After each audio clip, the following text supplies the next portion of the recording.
Councillors, ladies and gentlemen, please be upstanding for His Worship the Mayor of Pendle, Councillor Neil Butterwell.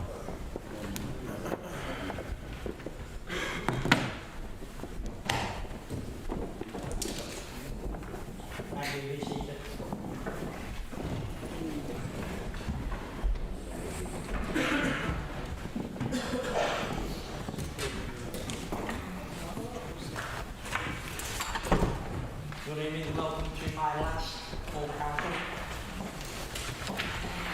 I have enjoyed it, by the way. So, we start with item 1. Apologies. Mr Mayor, can I give apologies for Councillor Ashton Mahmood? Mr Mayor, can I give apologies to Councillor Marjorie Adams, who isn't well, and Councillor Dorothy Laura, who is disgracefully in Egremont, looking out over Liverpool. Mr Mayor, apologies from Councillor Donald. Item 2. Declarations of interest. Thank you. Item 3. Minutes of the council. These are to be approved the 9th of December, 27th of January and 24th of February. Mr Mayor, can I move the minutes of those meetings on file? Thank you. Second. Mr Mayor, I'll second that one.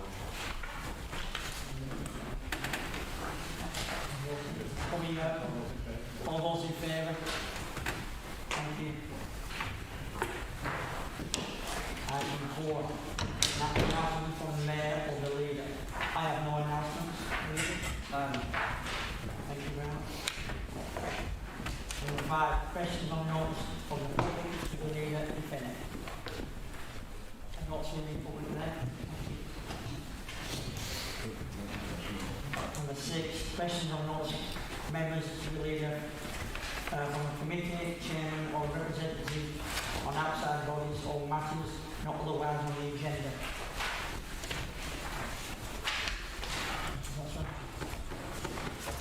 Councillor.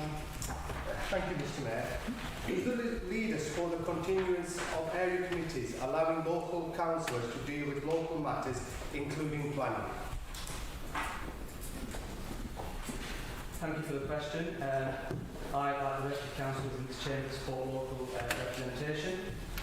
This is the reason why we are here now and why town and parish councils also operate across our borough. However, I don't want to be in a position where I prejudge the transformation process, and when it's clear we must consider our governance along with numerous other issues. We need to work to find a way that enables delivery on local representation, delivery on even balanced and correct planning decisions, and optimises our governance so that we become an efficient council fit for the 21st century. And ultimately, it will be a decision for councillors to make.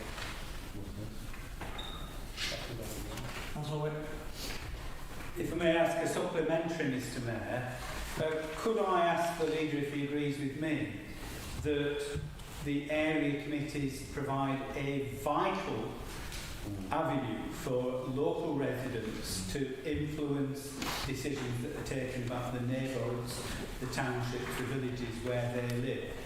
And does he agree with me that it is crucial that that important link is retained and strengthened in the future, not done away with? Is there any other questions? I agree. I think all our meetings are important for our residents because our meetings are public meetings. It gives an opportunity for our residents to come and speak if they wish on any item on the agenda. And area committee, like all meetings, such as even this one, is important, and we should be giving opportunity to residents to come speak at each meeting. Any more? Thank you very much, Mr Mayor. Does the Leader agree with me that the mental health of local people has suffered since the COVID pandemic? Yes, indeed it has. I want to put on record my thanks to the public who have been absolutely resilient throughout this very, very difficult of times. During this period, COVID, the government announced the Mental Health Recovery Action Plan during COVID, where an extra £500 million was invested to expand mental health services. This plan was a direct response to COVID and the impact of the pandemic itself. And the funding was aimed at certain groups of people who are most affected, such as young people and those on frontline services. And it didn't really just affect local people, I think it's affected the whole country, and the whole country has suffered. Some age groups and communities have suffered more than others. Our councillors and officers have worked hard to provide practical responses to this crisis over the last 2 years, and we will continue to do so, with the upsurge in mental health concerns being just one. Living in a place like Pendle, with great outdoors on our doorsteps, means we can begin by encouraging residents to get outdoors and be as active as they can, because research has shown that being active and being outdoors, as well as socialising, can have an enormous positive impact on mental health for us all.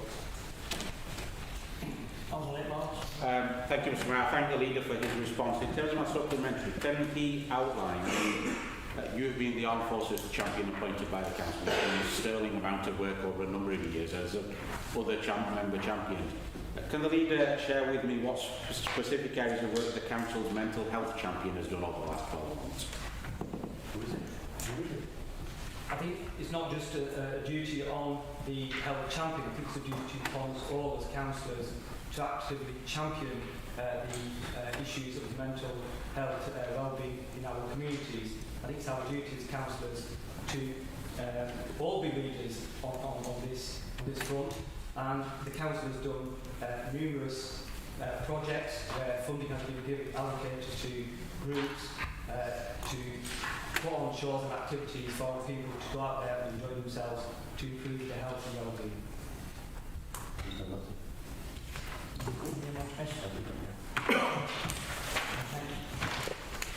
Let's move on to item 7. Report by the leader of the work of the Policy and Resources Committee.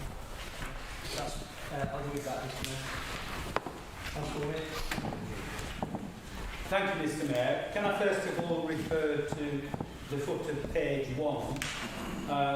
It's just a small item, well, it's a big item.